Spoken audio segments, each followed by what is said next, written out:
3, 2. All right, cool. We're here. We're here with Right On Kid. What? Zach? Zach. Yeah. You have a last name with that? Rose. Awesome. Yeah. What do you do in the band?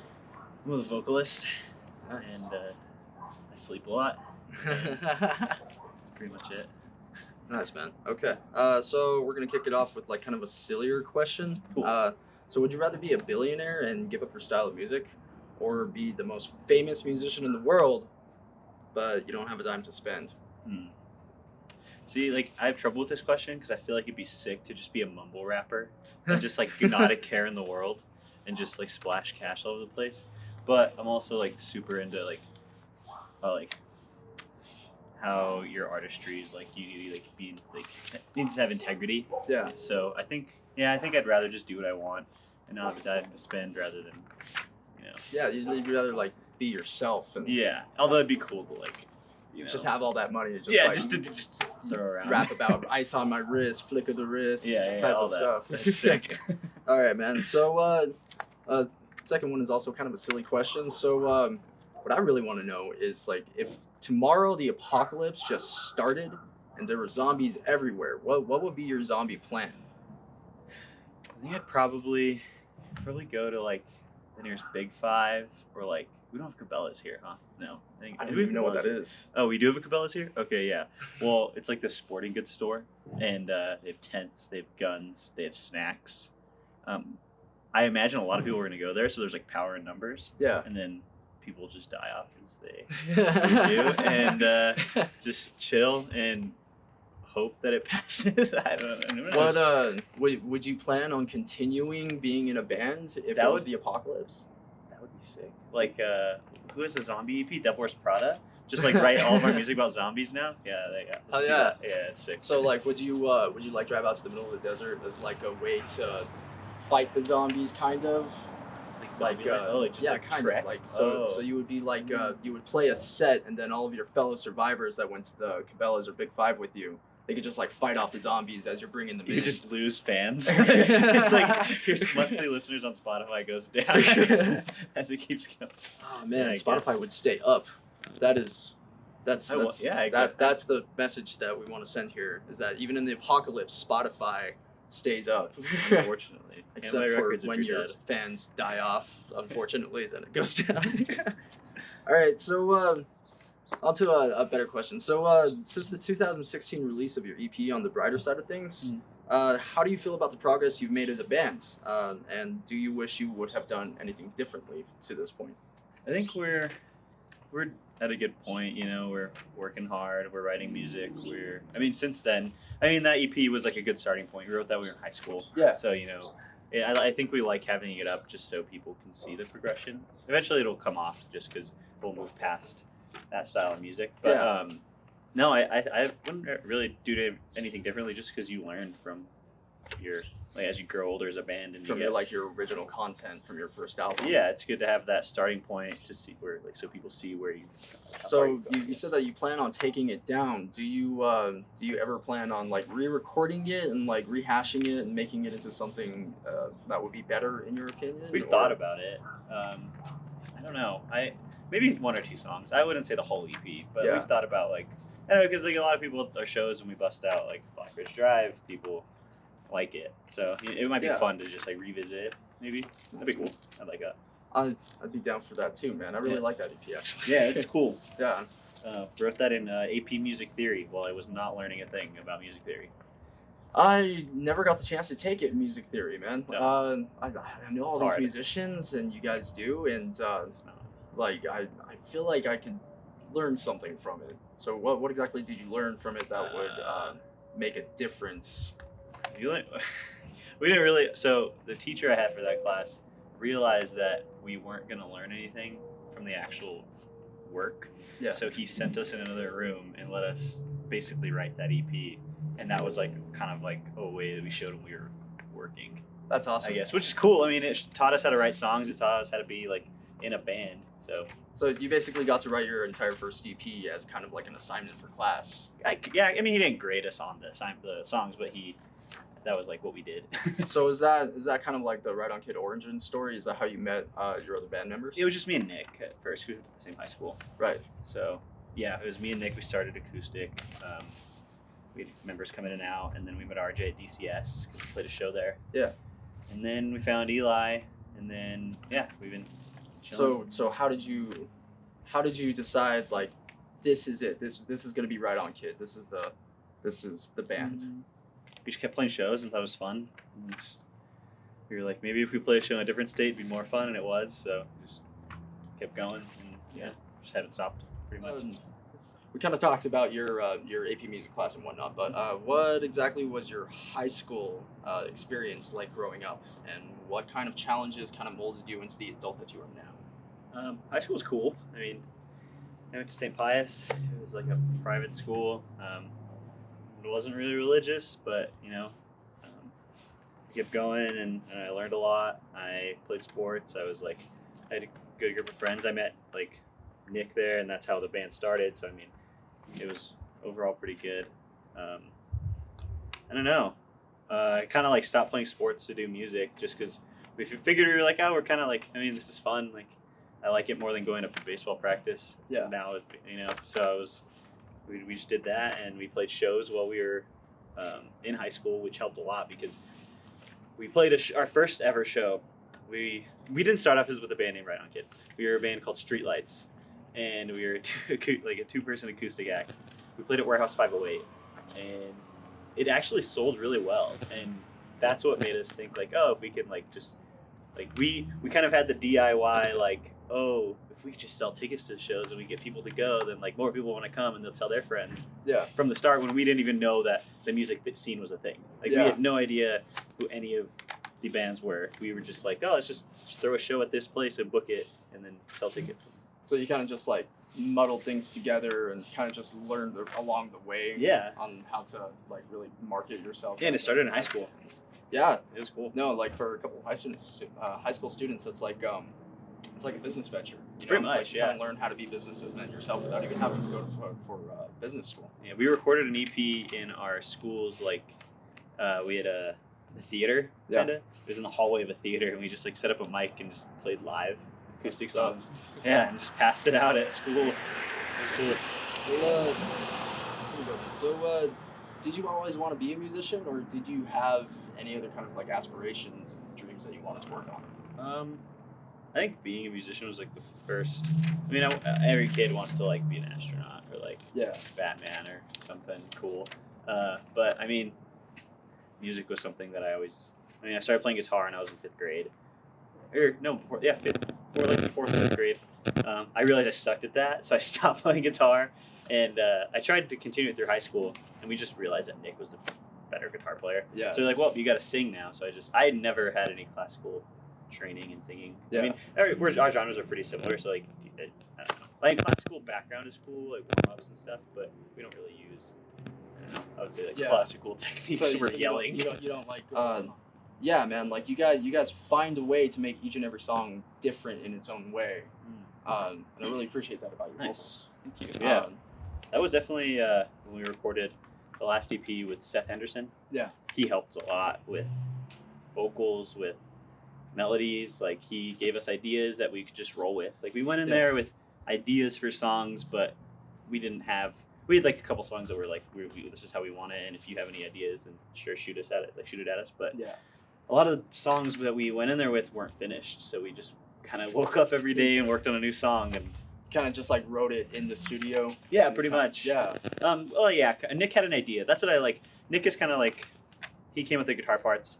RJ came with some guitar parts, and we just kind of just went at it. And I wrote words and melodies as it went. Nice. They kind of just handed me like, they were like, here's an MP3 file of scratch guitars. Go write words. And I did. That's what's up, man. Yeah. So do you have like your own ritual or some sort of like writing space for you to go to listen to those scratch tracks and kind of just write out those vocals for it and kind of just, you know what I mean? Yeah, I work better by myself, 100%.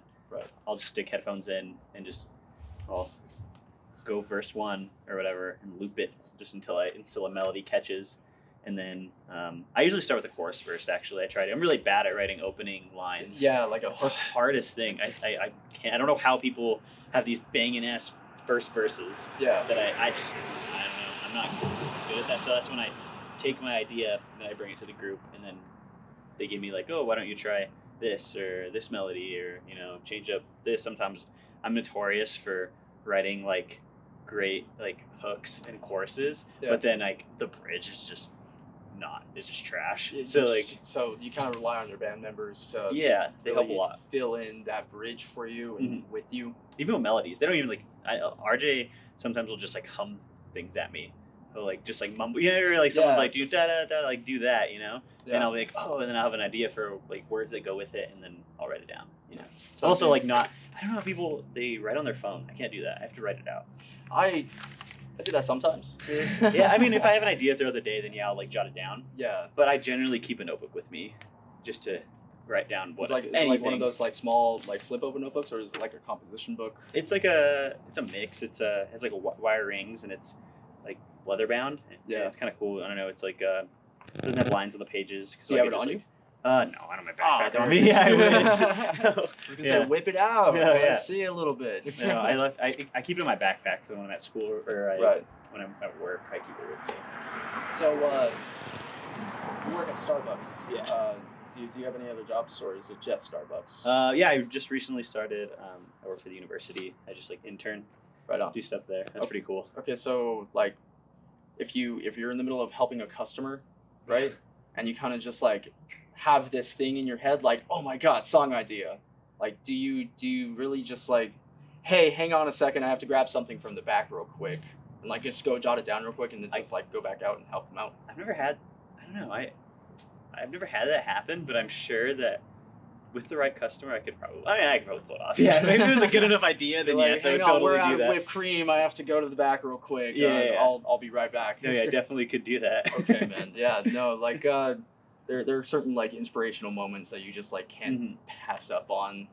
Like, does that happen outside of work? Like it already hasn't happened for you at work with a customer, but like has it ever happened outside of work where you're in the middle of a conversation with somebody or an interview, and you're just like, I'll be right back. I've done that in like school, like when I sit in class. Yeah. Like we have a song, not on our last EP, but on Forever Missing Out called Loci. Yeah. Loci. Great song, by the yeah, way. You should check it out. yeah, thank you. But Loci's, it's a memory technique called the method of Loci, and it's kind of like, I don't know, have you heard of memory palaces? Right. So it's kind of where you have a memory in your head that you want to keep, so you keep it in a box, and you know where that box is in your head, and you can access it anytime. That's what Loci is, and that's what the song's kind of about. So I found out about that method in class, Right. and had to go out of class like to the bathroom. I had to like sit there and like I wrote down the first verse I wrote in like the bathroom with you and Yeah. so it just like came to me, and I just like jotted it down real quick. Just and went like, I'll be right back, Professor. I have Yeah. to take a quick bathroom break. pretty I'm not much. feeling too good. That I was might my be gone for a notebook. while. Yeah. Hang on, I need my notebook, some reading material. yeah, for real. Right on. Yeah, I take a lot of inspiration from like books that I read or school in general, or just like experiences that I have. Right. It's not really a lot of our songs. Like some people I've heard that like they're good at just hashing out ideas that sound cool. I can't do that. We like to write on things we've experienced Right. pretty heavily. That's Yeah. that's what's up, man. Yeah. Personal experience always often make the best songs. Yeah, I think so. It was fun too. A lot of people think that music is they say that music is subjective to the listener. So one person might get a different message than the next. Yeah. So if you write about your own personal experiences, it's actually really cool to have people have different connections to your personal experience. Yeah, that's through what your music. I like about it. Yeah. It's fun.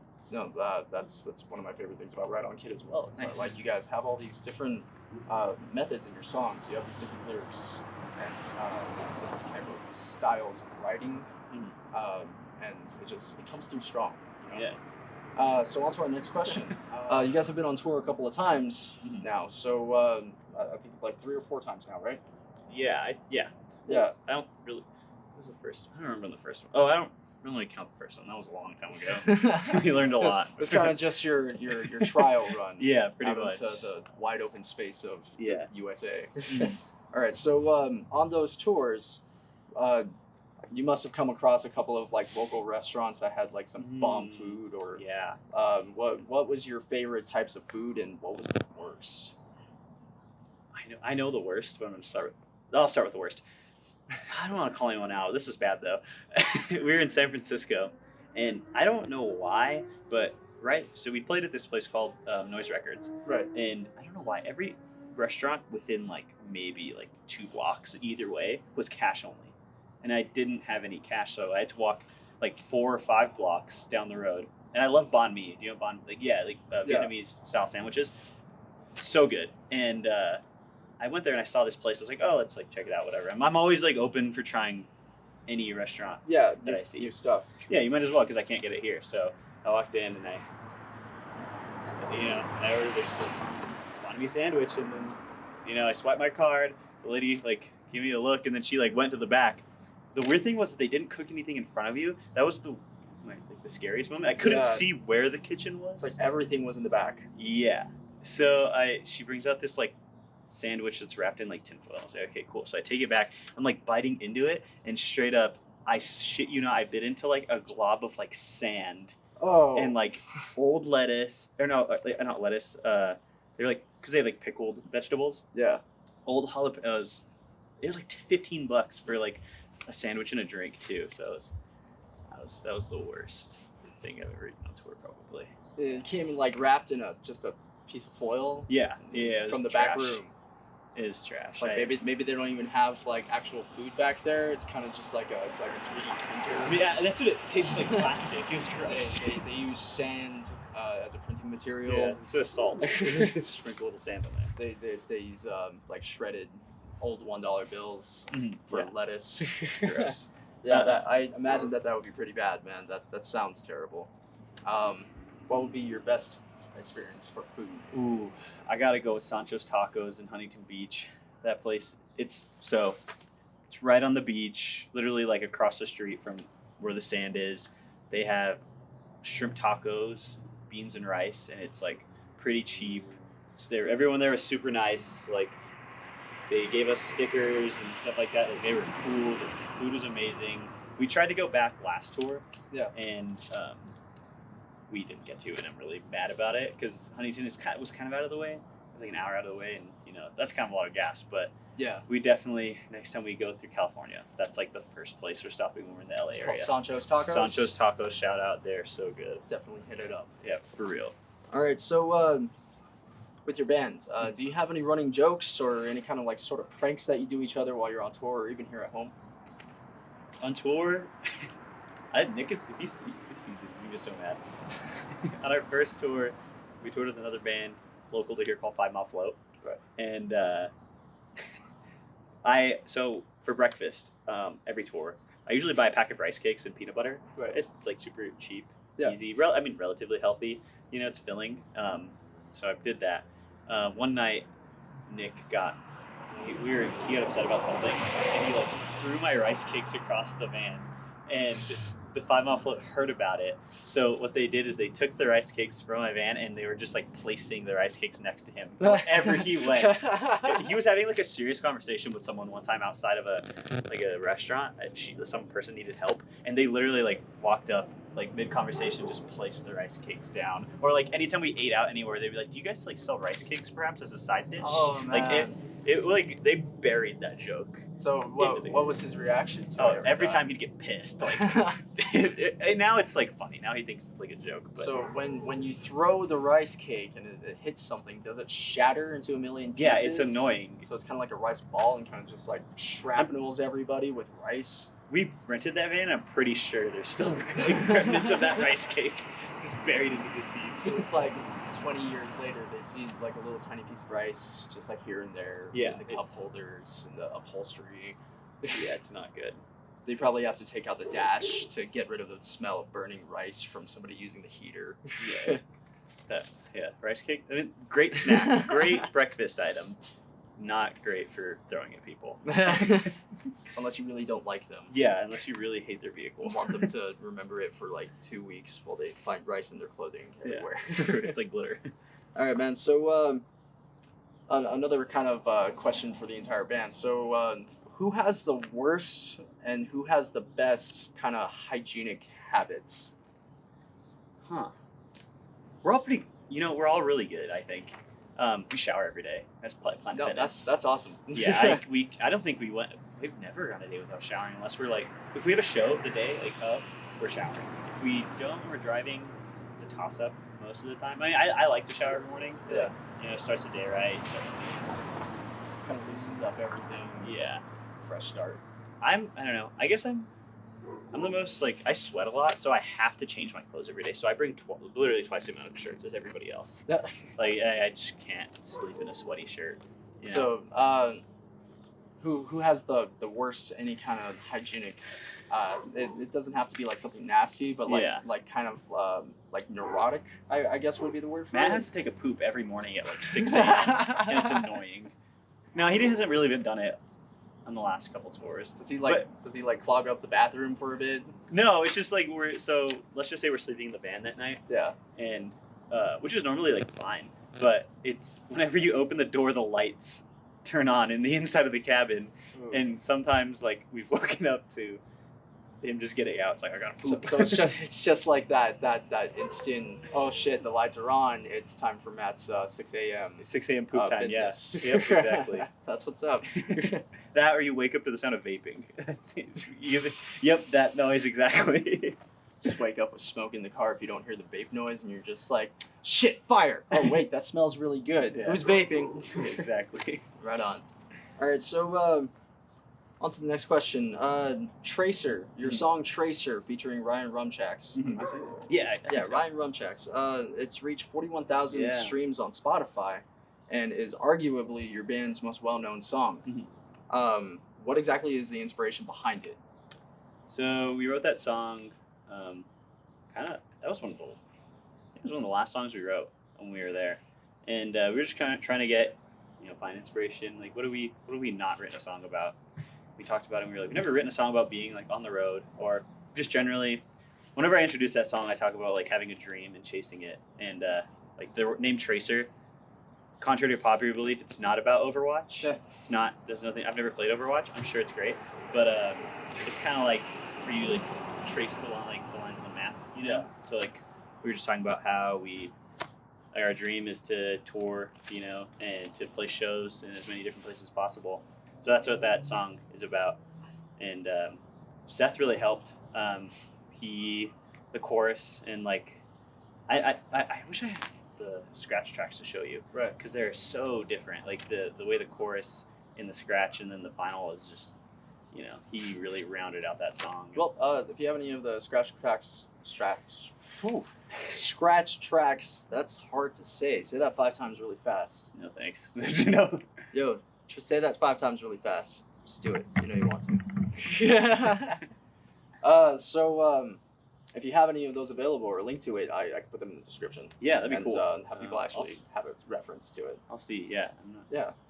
So how did Ryan Rumchaks feel about it when he first heard the song and you guys asked him to feature on it? We actually, so the way it worked was we left the studio. Seth was gonna mix it, well, no, he didn't master. He's gonna mix it, and then a month later, Ryan Rumchaks is in Knucklepuck, Right. and Home Safe. They're actually playing a show next Tuesday. Here, that's gonna be way past when this gets released, but they did. So yeah, he's in Knucklepuck, and Knucklepuck they recorded Copacetic, I think the first 2 EPs, and then also Shapeshifter with Seth. Right. So they were in there, and he was mixing the song, and we needed a feature at the end of the song. We didn't know who it was going to be. Yeah. It could have been, we had thoughts that we were going to ask Derek from State Champs because he's like been with Seth all the time. Yeah. But we'd have to fly him out, and that was, that would cost kind of a lot of money.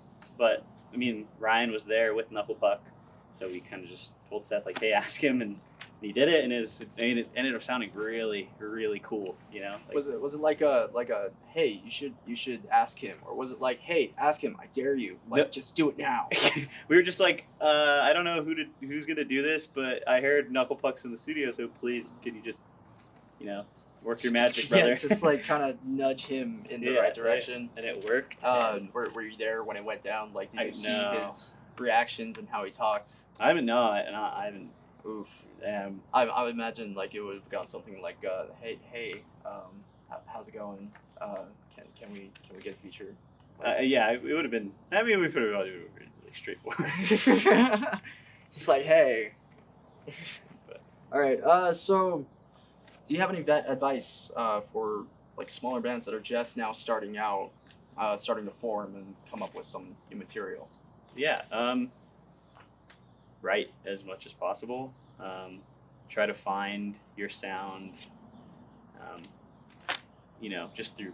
It's going to be a process. You're going to go through so many different songs, and you're going to think half of them, if not 80% of them, are trash. So, you know, just stick with it. It's going to get hard. And play shows. I mean, I don't understand. So there's some people that they just don't want to, you know, it's not like you have to put in the work because you can get famous just by, you know, putting a song on Spotify and getting a bunch of plays. But, I mean, just go out there to your, like, whatever scene you're in and make friends and, you know, just once you have friends, your friends are going to go to your shows, then you're going to go to their shows, and it just turns into this like big thing where now like whenever we play shows, there's people there, you know. Like I don't know, turns into I think the biggest advice is turn it into a community. Like turn your band into a band that people want to see because they like you and they like your music. You know? No one wants to listen to, like, if you thought I was a douchebag, you wouldn't want to hang out and like go to shows or listen to it. And if I thought you were a douchebag, you know. Then you wouldn't like me. No, exactly. We wouldn't be friends. You know? You'd be like, what? You want to interview me? Fuck that. Yeah. So, just be a nice guy, be a nice girl, write cool songs, and hang out with your friends. Do what you like. Yeah, just do what you like. Yeah, no, that's some good advice, man. Solid. So speaking on playing shows, when you play those out-of-state shows, when you're on tour, have you ever had an experience where it's just like two people show up for the bill and then you're kind of disheartened? How would you suggest for these newer bands that you're giving advice to kind of push through that? I would say if someone's there and they paid to see you, they deserve 100% of your effort. You know, like they're there for you. And even if they're not there for you, they're there watching you and they're there. I always tell people like, thank you for like taking time out of your day. Like you didn't have to come do this. You know, we're from New Mexico. We may be in Oregon, but you know, we're grateful that you came to watch. I don't care if there's only two people here. I don't care if we're just playing to the sound guy. Like, the sound guy is a potential person that could, you know, like your music and tell other people about it. So you need to give. I just say like a serious shout out to all the sound guys. Yeah, sound guys rock. I love sound guys. They definitely do it up for every band. Don't piss off the sound guy either. He'll make you sound like crap. Oh yeah. And then he won't talk about you to everybody else. But yeah, just play. Just make. I don't know. Every time we play a show, it's like, you know, it's fun. Just try to make it fun. So speaking of sound guys, have you ever pissed off a sound guy and he like intentionally ruined a mix for your live shows? I don't think so. I try to be pretty nice. I try to walk in. I introduce myself to everyone involved. Good. Yeah, I've definitely seen it at shows here though. Yeah, you've seen it happen to other bands. Oh yeah. Can you name an experience? You don't have to call out a band. Yeah, I think it was at Sunshine, and the guy on stage was just being like awful, and he was complaining about the mix like into the mic, while the guy who was mixing him had control over it. Yeah. So I don't know. He turned him down. You know, like the mix was just like it was just an awkward. Especially for a venue as big as like Sunshine. Yeah, like, it's an opening band. That show to be right too. You know, like you can't do that. They were the opening band. Yeah, they were the opening band complaining. I mean, I'm not saying that you shouldn't give credit to opening bands because they, you know. Yeah, no, they try just as hard. But like they put in the work as well. Yeah, but don't step on people's toes. Like you're in their venue. Yeah. So be nice. You're in their home space. Yeah, don't complain. Like, yeah. No, that makes sense, man. All right, so you specifically, what do you feel is your main source of inspiration, whether it be a specific band or an artist or a person? What would be your main source? I like to write about things that I think are relevant. I like to, like, you know, we focus a lot on like chasing a dream. You know, a lot of our songs are about that. A lot of our songs are about We have songs about mental health. You know, Yeah. songs about. I don't know. I'd say our or my greatest inspiration as a vocalist is probably just I try to get better with each record. Yeah. I always feel bad when I can't. I don't know if you have you come across this where you record something and it sounds really cool, but then you try to do it live and it's just not. Always. Yeah, oh yeah. It's I feel like it's a recurring thing in every band. It's hard to replicate, and I like to, push myself, and even lyrically, like I like to think outside the box and not follow the same melodies. I've been working really hard with, on our last EP, we worked really hard with Seth. Like I said, he really took me out of my comfort zone, and sometimes I try to overcomplicate things because I'm trying not to be generic, Yeah. But then again, I need to think that being generic isn't necessarily a bad thing. Yeah. You're You're just being yourself. You got to play to the song Yeah. too. So, but yeah, I've been working on my melodies. Yeah. That's So, probably one of my weaker points. as far as so you were talking about like you're trying to replicate what you do in the studio versus a live performance, and how difficult that can be, especially as somebody who's constantly jumping around and like trying to get the crowd hyped. Yeah. You're the singer. You have to like do stuff, Yeah. exercise, right, whatnot. So when you do your spins, that is a thing. It is a that you thing. do spins on stage. So tell us a little bit more about that. Like I want to know how that came to be. I don't know. I think I saw a YouTube video. You know what? Okay, there's a band that I saw a YouTube video, and I thought they broke up, and I thought their lead singer was like the coolest. He looked like the coolest thing on stage. He just spins. I don't really do the jumps. Have you heard the story about the knee thing? Yeah. Yeah, I don't do jumps anymore. I dislocated my knee on stage. Never again. So I kind of substituted that with spins, and it's a good way. It's fun. You're still active. Yeah, you're still active. You're not just standing there singing. Yeah, I wish I could pull that off. I mean, maybe eventually, but now, spins are. Do you ever get yourself like tangled on the microphone 100%, cord and yeah. just like When you don't try transfer to it right? shake it off and I've just like dropped- keep singing, let the crowd know that like you're not actually doing it as a thing. It's on purpose. Like it's part of the show. Chill. Yeah, I dropped the mic into like face first into the monitor and just like tons of feedback. Yeah, it's definitely a dangerous thing, but it's fun. It's kind of like one of those comic book moments where you drop the microphone. And the feedback is just like a bunch of capital letters. Oh, squiggly, yeah. screech. And everyone's like, "Oh, I hate this band already." Like, Yeah. like, stop. Oof. Have you ever had any other like technical malfunctions where like you break some strings, Oh my your guitar amp goes out, your tube amps, or even a pedal? Yeah, we were playing in San Angelo at this place called the Dead Horse, and first song in, Nick breaks a string, and normally that's fine. You just restring it. It takes like not even 2 minutes to restring a string and tune it.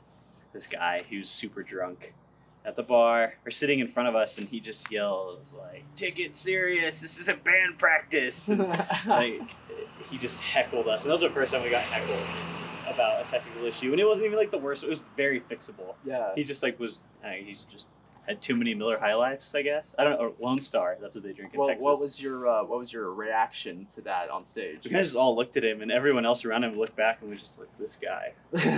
So nobody Why? actually said anything. No, They kind of just I- like gave him the look. Yeah, I didn't hear anyone say anything. I didn't want to call him out. I felt bad, but if someone else wanted to, then I didn't hear it, but they should have. Yeah. Okay. So do you guys have any other like backup guitars or anything like that now that happened to you? Yeah, we try to keep one at least. Even just so, like, variety is fun. I heard Yeah. that like Nick and RJ like to just switch it up. RJ has that Telly. It's a baritone, so that one's cool. Sometimes he'll play that live. Sometimes he'll play. He just got a new PRS. It's pretty sweet. Nick is pretty dead set on his Reverend, so Yeah. I hardly ever see him switch guitars. But He likes what he likes. yeah, Yeah. 100%. And it's a nice guitar. Well, what do you like? Like, do you have a specific microphone that you always like to use, like your own personal one that you bring with you, or I do you like- just use the venues? I don't like using the venues. I've seen too many deep-throated microphones. I've seen people like fart into the microphone. Yeah. I don't care what kind of microphone it is as long as it's not the venues, like I don't trust it. And plus, like, I think it's rude if I drop it. I'll feel bad. If it's mine. You like then bent the shroud. Yeah, I can. At least I can buy a new one if I break mine. I can't. Yeah. Yeah. But no. So onto our last question, man. Sick. So What do you hope the future will be for Right On Kid? Just What do you hope has in store? more music, more shows, more friends. Just keep it going. I mean, we're going to record more music next year. Hopefully, I'm not sure what the plan is exactly. We're planning a tour next year in March for my birthday, and we're playing in New York later on this year as our label Manicat Records. Shout out. They're hosting like a showcase of all their bands, and everyone's just going to New York, and we're playing a big show. So That's what's up. So it's that'll kind be of like cool. it's kind of like a festival. Yeah, pretty much. Yeah, just a small little festival of all the Manicat bands. So Yeah. I mean, that's the next big thing, and then after that, we'll see where it goes. But definitely more music. Awesome. 100%. Okay, so this is your spot that you could say whatever you want. What upcoming? You kind of already spoke on. Yeah, I spoke on the but show. if you have anything else in mind that you want to say to the camera. Yeah, we have a music video for Tracer out. We talked about it. Features Brian Rumchalks. It was filmed by Mario Rivera. We walked around San Diego. Go check it out. Also, if you're in the New York area and you're watching this, go to that show. It's at Olives in Nyack. It's going to be cool. You're going to see a lot of different bands from metal to punk to ska to pop punk. So, yeah, check it out. That's what's up. This is Adrian Phoenix and Zach Rose from Yeah. Right On Kid. Thank you very much for watching. Sick.